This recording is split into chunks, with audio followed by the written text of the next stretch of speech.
Fatima Shirazi homemade product इस्तेमाल करने से 1 मंथ में 10 kg तक आप अपना वजन कम कर सकते हैं।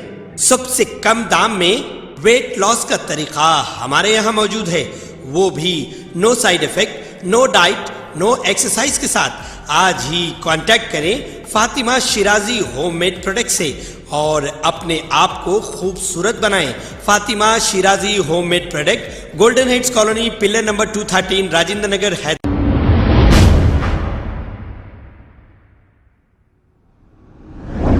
अस्सलाम वालेकुम नाजरीन, 7H न्यूज में आपका इस्तकबाल है। नाजरीन, अगर हम कुछ कहते हैं तो कुछ मुरीदों को तकलीफ होती है।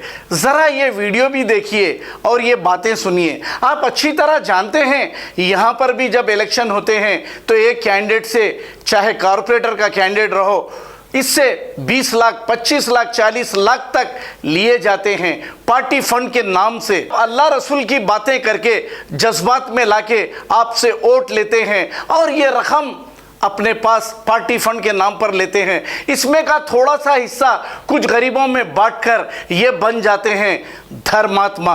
अब लाखों रुपए तो कैंडिडेट से लेते हैं तो बिल्कुल फर्ज भी अदा करना पड़ता है, रो रो कर दुआएं करके, क्योंकि कैंडिडेट भी ये समझे कि हमको जिताने की पूरी कोशिश की गई, अब हमारी किस्मत है, हम हार गए तो क्या करेंगे। आइए सुनते हैं तमाम तफसीलात। कैश फॉर वोट, ये तो आप लोगों ने सुना ही होगा। Now introducing election for cash.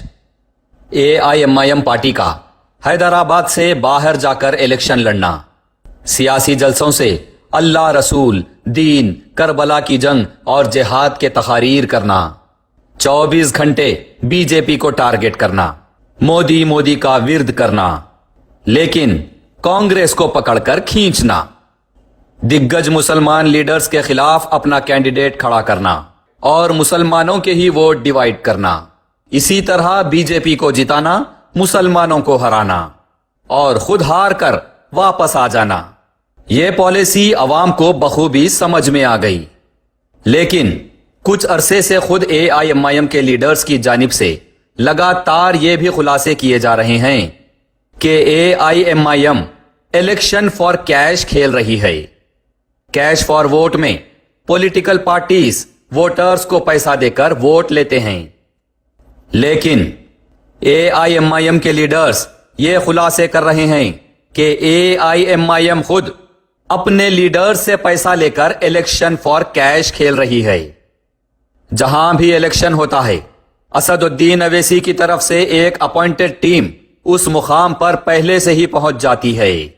कहा जाता है कि टीम इलेक्शन प्रचार और इंतजामात के लिए गई है, लेकिन यह खुलासे किए गए हैं कि असदुद्दीन अवैसी की टीम दरअसल लीडर से कैश के मामलात करने जाती है। महाराष्ट्र से कई मर्तबा खुद AIMIM के कैंडिडेट्स ने यह खुलासा किया है और तमिलनाडु से भी यह बात सामने आई थी, जिसमें AIMIM के लीडर्स और MLAs का भी नाम सामने आया था। सूत्रों और हमारे मुवक्किलों की जानकारी के मुताबिक इस बार गुजरात इलेक्शन के दौरान असदुद्दीन अवैसी की टीम के एक खास मेंबर ने 12 करोड़ का मामला किया है। हो सकता है ये इल्जाम है, क्योंकि अभी तक कोई सबूत हमारे हाथ नहीं लगा, लेकिन यह वाजे जरूर किया गया है कि असदुद्दीन अवैसी ने अपनी टीम के उस मेंबर को अपने से दूर कर दिया है। खुद AIMIM के कैंडिडेट्स की जानिब से यह सब खुलासे किए गए हैं कि असदुद्दीन अवैसी की अपॉइंटेड टीम AIMIM से इलेक्शन लड़ने वाले कैंडिडेट से कैश के लेन देन और पार्टी के टिकट पर मामलात करती है। असदुद्दीन अवैसी के हर जलसे और तकरीर का दाम लगाया जाता है। आने जाने रहने और जलसे के इंतजामात का खर्चा भी कैंडिडेट से वसूल किया जाता है। यह खुलासा तो सबूत और ट्रांजैक्शंस के साथ मौजूद है कि महाराष्ट्र के 2 और झारखंड के 3 AIMIM लीडर्स से हेलीकॉप्टर के लिए हर एक से 3 लाख रुपये लिए गए। एक तरफ असदुद्दीन अवैसी जलसों से मजहबी तकारीर करके कहते हैं कि मुसलमानों, मैं तुम्हें लीडर बनाने आया हूं, दूसरी तरफ ये बोलने के भी पैसे लिए जाते हैं और जो लीडर बनना चाहता है उससे असदुद्दीन अवैसी की अपॉइंटेड टीम मोटी रकम वसूल करती है। ये हम नहीं बल्कि AIMIM के कैंडिडेट्स ही खुलासा करते आए हैं। इस बार दिल्ली MCD इलेक्शंस में भी कुछ ऐसा ही होने की इत्तला मिली है। दिल्ली MCD इलेक्शन के लिए AIMIM ने 16 सीट से अपने कैंडिडेट्स खड़ा किए थे। बताया जा रहा है कि असदुद्दीन अवैसी की अपॉइंटेड टीम ने असदुद्दीन अवैसी का जलसा और तकरीर करवाने के लिए हर कैंडिडेट से 3 से 4 लाख रुपए वसूल किए हैं। खुद AIMIM के कैंडिडेट्स का कहना है कि पैसा तो ले लिया गया, लेकिन असदुद्दीन अवैसी उनके एरिया में ना तो आए और ना जलसा तकरीर किए। AIMIM के कैंडिडेट ने इस बार धोखाधड़ी का मामला दर्ज करवाते हुए पुलिस में शिकायत दर्ज की है और अपना पैसा वापस मांगा है। आइए सुने उन्हीं की जुबानी। उबैद खान ने शिकायत दर्ज कराई है असदुद्दीन ओवैसी के पार्टी के खिलाफ। जी हाँ, MIM से ये वार्ड 79 बल्ली मारान से चुनाव लड़े हैं। मुझे 12 तारीख को वहाँ से मारूफ साहब जो IT सेल के इंचार्ज हैं ओखला से होटल रिवर व्यू में बुलाया गया 12 तारीख को। तो मैं वहाँ गया तो मुझे वहाँ पर जो हैदराबाद से आए हुए थे हातिम सेठ और दिल्ली प्रदेश के सदर हमारे कलीमुल हफीज साहब वहाँ मौजूद थे, नकवी साहब वहाँ मौजूद थे और एक उनके जो वहाँ पर जो मैनेजर हैं वो वहाँ मौजूद थे जिनका नाम मगजिल है।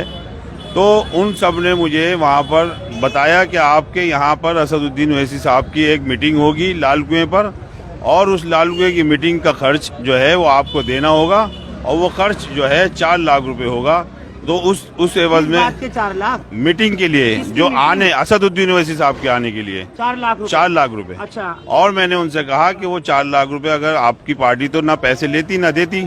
तो सदर मोहतरम हमारे कलीमुल हफीज साहब ने कहा कि आप इलेक्शन नहीं लड़ सकते, आप जब पैसे नहीं खर्च कर सकते सदर असदुद्दीन ओवैसी साहब के आने पर तो आप इलेक्शन लड़ने के हकदार नहीं है। ये किसने कहा? कलीमुल हफीज साहब ने, जो दिल्ली के MIM के सदर हैं। जी जी। अच्छा।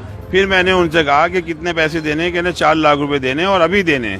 तो मैंने उनको कहा कि चेक के जरिए दे दूं या किसी और ड्राफ्ट वगैरह, कहने नहीं कैश चाहिए क्योंकि सारे जितने भी काम होंगे तो कैश के जरिए होंगे।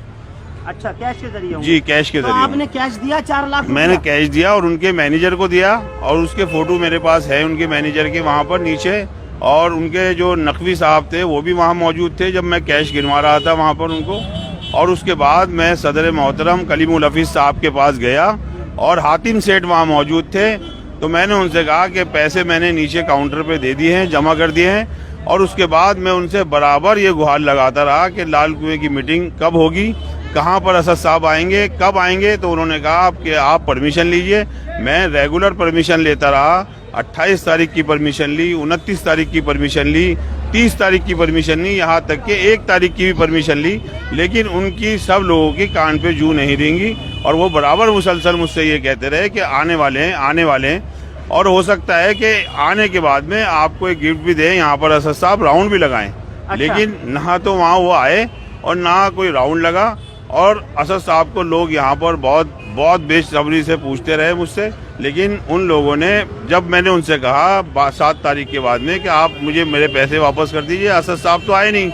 तो मुझसे वो बोले कि पैसे किस बात के पैसे।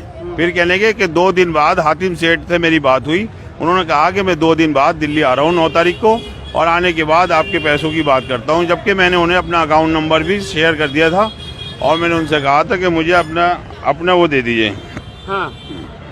कि आवाम देखे कि आवाम को दीदार अगर करना है तो 4 लाख देने होंगे असदुद्दीन ओवैसी को। आप ये बता सकते हैं ना कि खर्चे के लिए किसी लिए। वो क्यों बता सकते हैं? आप भी बताइए ना, आपने तो दिए हैं पैसे। मुझसे तो उन्होंने जबरदस्ती मांगे। अच्छा। जबरदस्ती, मैं दे नहीं रहा था। उन्होंने मुझसे कहा कि अगर आप नहीं दोगे तो आपका टिकट कैंसिल कर दिया जाएगा। टिकट कैंसिल कर दिया जाएगा? आपको डर लग गया कि अब मेरा टिकट कैंसिल हो जाएगा, मैं दे देता हूँ? नहीं, जब मुझे ये बताया उन्होंने कि आपको देना ही होगा और टिकट आपका तभी होगा कि जब असद साहब आएंगे, तभी आपकी पार्टी का यहाँ पर प्रचार भी हो सकेगा। आपके पास क्या सबूत है? आप तो कह सकते हैं कि मैंने 10 लाख दिए, 20 लाख दिए, आज आप 4 लाख कह रहे हैं। मैं तो जो दिए हैं मैंने वही तो बता रहा हूँ, और जो मैंने उनका फोटो भेजा है वहाँ पर। हाँ। जिसको पुलिस में दिया है मैंने ना, क्या है आपके पास? कोई ट्रांजैक्शन है या कुछ है? ये एक इनके मैनेजर हैं। ये किसके मैनेजर हैं? ये उनके क्या नाम है कलीमुल हफीज साहब के, हाँ। दिल्ली प्रदेश हाँ। प्रदेश के हाँ, कलीमुल हफीज साहब कलीमुल हफीज साहब के के इनको कैश दिया था मैंने। मैनेजर हैं। जी मैनेजर है। अच्छा, इनको कितने कितने रुपए दिए? 4 लाख रुपए नकद जो गए हैं वो इनके हाथ में गए। क्या नाम है इनका? इनका मुफजिल नाम है। मुफजिल। मिफजल। अच्छा, इन्होंने क्या कहा? अब आप इनसे ही मांगने गए थे क्या पैसे? नहीं नहीं, मैंने तो मारूफ से कहा। हाँ। और हातिम सेठ को कॉल की मैंने। मारूफ से कहा और हातिम सेठ से कहा। उन्होंने क्या बोला आपसे? उन्होंने कहा कि भाई, मारूफ ने मुझसे कहा कि मैं तो कुछ भी नहीं कर सकता, क्योंकि इसमें सारा का रोल जो है वो हातिम सेठ का और इम्तियाज जलील उनका था, क्या नाम है कलीमुल हफीज साहब का। तो मैं कुछ नहीं कर सकता इसके अंदर, आपकी मदद। उनके भी मैसेज है मेरे पास में। मैसेज में क्या तो लिखा उन्होंने है? मैसेज में लिखा कि जो बात आपकी हुई हातिम सेठ साहब से और करीम साहब से, तो मुझे नहीं पता क्या बात हुई वहाँ पर। और आपके मेरे बारे में कहने, जो दूसरा था ना वहाँ पर, वो तो नौकरी करता है वहाँ पर। अच्छा, जो उसको क्या लेना देना। तो आपने इसमें लिखा, पूछा कि पैसे कहाँ हैं? मैंने उनको दिखाइए। मैंने कहा उनसे कि आप मुझे पैसे दीजिए, 4 लाख दीजिए। जी 4 लाख दीजिए, फिर? लेकिन उन्होंने देने से इनकार कर दिया। हातिम सेठ ने ये कहा कि मैं 9 तारीख को दिल्ली आ रहा हूँ। मैं 9 तारीख को भी इंतजार किया, 10 तारीख को भी इंतजार किया, जब जाकर के आज रात को शाम को मैंने एक कंप्लेंट दर्ज कराई। तो मैंने आपको ना 9 इम्तियाज तारीख में साहब पैसे को भी, मिले, ना 10 मैंने तारीख में नहीं, मिले। मैंने इम्तियाज साहब को भी कॉल की है, हाँ, और मैंने कलीम साहब को भी कॉल की है, हाँ। और मैंने असद साहब को भी कॉल की है आज शाम में। मैं आपको दिखा दूं, हातिम सेठ को मैं ये 4 कॉलें कर चुका हूँ ऑलरेडी। आप लोगों को दिखा दूं आपके स्क्रीन पर कॉल ये डिटेल्स दिखाइए कॉल मुझे। डिटेल, ये रही कॉल डिटेल आज की। ये किसकी है? ये हातिम सेठ की। हातिम सेठ की। हाँ। और दूसरी कॉल? दूसरी कॉल में दिखा रहा हूँ आपको, इम्तियाज जलील साहब को मैंने 3 कॉलें की आज। अच्छा, ठीक लॉग है। में आइए ना, लॉग में आइए, जहाँ कॉल डिटेल्स होंगी। हाँ, इसमें दिखाइए। ये हिस्ट्री तो दिखा रहा हूँ, ये रही ना ये कॉल। देखिए, ये कॉल हिस्ट्री देखिए। इन्होंने आज असद साहब को भी मैंने कॉल को की। कॉल किया। असदुद्दीन इम्तियाज वैसे। जलील जो कि मेंबर ऑफ पार्लियामेंट हैं। जो ये सब हो क्या रहा है? मैंने पहले फ्लैट बेचा था ना, अब नहीं, वो लॉकडाउन के अंदर बेचा था। और लॉकडाउन में जो मैंने पब्लिक के लिए सेवा की थी, वो उसकी बात बताई थी। अब की बात नहीं है। अब तो मैंने जैसे तैसे करके इनको 4 लाख रुपए दिए। मैं जानता हूँ कैसे दिए, मतलब उधार लेकिन खर्च करके जी दिए। जी जी इनको नहीं पता। लेकिन इन्होंने मुझसे कहा कि असद साहब जरूर आएंगे लालकुएं पर, लेकिन वो नहीं आए। मैं रेगुलर इनके लिए परमिशन लेता रहा, लेकिन ये रेगुलर मुझे जो है धोखा देते रहे, और बराबर मुझे ये बताते रहे कि कल आएंगे, परसों आएंगे, 30 तारीख की परमिशन लीजिए, आप 1 तारीख की लीजिए, 28 तारीख की लीजिए, लेकिन असद साहब यहाँ नहीं आए। लेकिन वो सीलमपुर में तो आए थे, और वहाँ के अलावा वो खजूरी वगैरह में गए थे। तो क्या वहाँ पर भी जो उम्मीदवार थे, कैंडिडेट थे, उन्होंने पैसे दिए होंगे? सबने पैसे दिए। किसने कितने दिए, कुछ है पता है आपको? हाँ, यहाँ पे आरिफ सैफी ने ओखला से दिए इनको 3.5 लाख रुपए, सरताज ने दिए 3.5 लाख। देखिए, मैं आपको दिखा दूं, तमाम दर्शकों को दिखा दूं। देखिए, हमीद हसन ने दिए, हाँ। आखिल कुरैशी ने दिए, इन सब ने पैसे दिए। किस किसने दिए हैं? आरिफ सैफी ने दिए, सरताज ने दिए। आरिफ सैफी कहाँ से लड़े? ये आरिफ सैफी ओखला से लड़े थे। ओखला से लड़े हैं।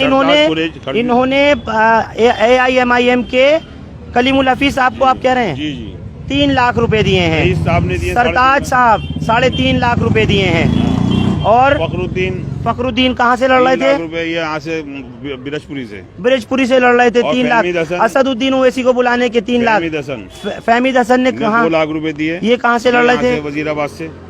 अच्छा। आखिल कुरैशी यहाँ से, कुरैश नगर से। और रईस अहमद जो सीलमपुर से लड़ रहे थे, उन्होंने 3.5 लाख रुपए दिए। हाजी रईस ने। अच्छा, तो जिन लोगों ने पैसे दिए उनके यहाँ, सबके यहाँ तो असदुद्दीन पहुँच नहीं पाए? नहीं, बहुत सारों के नहीं पहुंचे। तो उनकी अभी कंप्लेंट गई है वहाँ पर, उन्होंने कहा है कि हमारे पैसे वापस करो। फहमीद हसन की भी मेरे पास कॉल आई, हाँ। और बहुत सारे लोगों की कॉल आई। हाँ, तो वो मांग रहे हैं अपने अपने तरीके से पैसे। सब पैसे मांग रहे हैं। पैसे मांग। आपको क्या उम्मीद नजर आ रही है? अभी तो फिलहाल कंप्लेंट हुई है। अभी मैं कंप्लेंट करी है, तो मैं FIR कराने के लिए कोशिश करूंगा पूरी। हाँ। तो मुझे कोर्ट भी जाना होगा, तो मैं कोर्ट जाऊंगा उसके लिए, क्योंकि सच का साथ देना चाहिए भाई। तो आपके पास और दूसरे उम्मीदवार भी आए जिन्होंने पैसे दिए हैं? जी जी। हाँ। मैंने उनसे कहा कि आप अपनी कंप्लेंट खुद करें, हाँ, मुझे अपनी कंप्लेंट करने दें। हाँ, कंप्लेंट करने दें। आप अपने आप करें। मसला क्या है ये सब? ये फरहान भाई, ये धोखेबाजी है इनकी, असदुद्दीन ओवैसी के नाम पे। ये लोग धोखा दे रहा है हमें। और जब हम इनसे बोलने गए कि भाई AIM पार्टी तो किसी से पैसा नहीं लेती, तो कहने लगे आप इलेक्शन ना लड़ें। हाँ। अगर आपके पास पैसे नहीं है तो आप इलेक्शन ना लड़ें, तो मजबूरी में हमें इनको पैसे देने पड़े। और पैसे देने के बाद भी असदुद्दीन साहब हमारे यहाँ आए नहीं आए। जी। आपसे पूछ रहा हूँ, मसला क्या है ये? और शिकायत भी दर्ज हो गई। बातें सुन के फरहान भाई बहुत अफसोस हुआ ये सब देख के इस तरीके से MIM पार्टी अपनी छवि बना रही है मुसलमानों के अंदर कि हम नेक काम करेंगे, मुसलमानों का साथ देंगे। क्या ये इनको अपनी शक्ल दिखाने के लिए, वैसे सबको मुसलमानों से पैसे चाहिए उनके करीब आने के लिए? क्या चाहते हैं ये? इनके सदर साहब क्या कर रहे हैं ये दिल्ली के अंदर तमाशा? कि ये पैसे इकट्ठे कर रहे हैं या ये लोगों के करीब आन के उनकी सेवा, उनके मुखलिसपन दिखाना चाहते हैं? मैं वो ऐसे साहब से सवाल करता हूँ इस बात के ऊपर। क्या वो ऐसे साहब आपको शर्म आ रही है, नहीं आ रही? क्या आपने ऐसे सदर को दिल्ली में लाके खड़ा करा है हमारी जान के ऊपर, जो लोगों के पैसे इकट्ठे कर करके अपनी जेबें भर रही है और आपके नाम पे धोखा दे रही है दिल्ली के लोगों को? क्या हम यहाँ पे आपको वैसे साहब को लाएंगे और उनको उनके लिए पैसे दो हमें? क्या हराम चाहिए तुम लोगों को? क्या करना चाहते हो तो तुम दिल्ली के मुसलमानों के साथ? या आप इस पार्टी को अपनी छवि हमें बता दीजिए वैसा साहब कि किस तरीके से आप लेके चलना चाहते हो, मुसलमानों का साथ चाहते हो या मुसलमानों से नोट कमाने चाहते हो? खबर है शहर की, खबर है गाँव की, खबर है सारी दुनिया की। 7H न्यूज पसंद आए तो लाइक कीजिए, शेयर कीजिए और सब्सक्राइब करना ना भूलें। 7H news.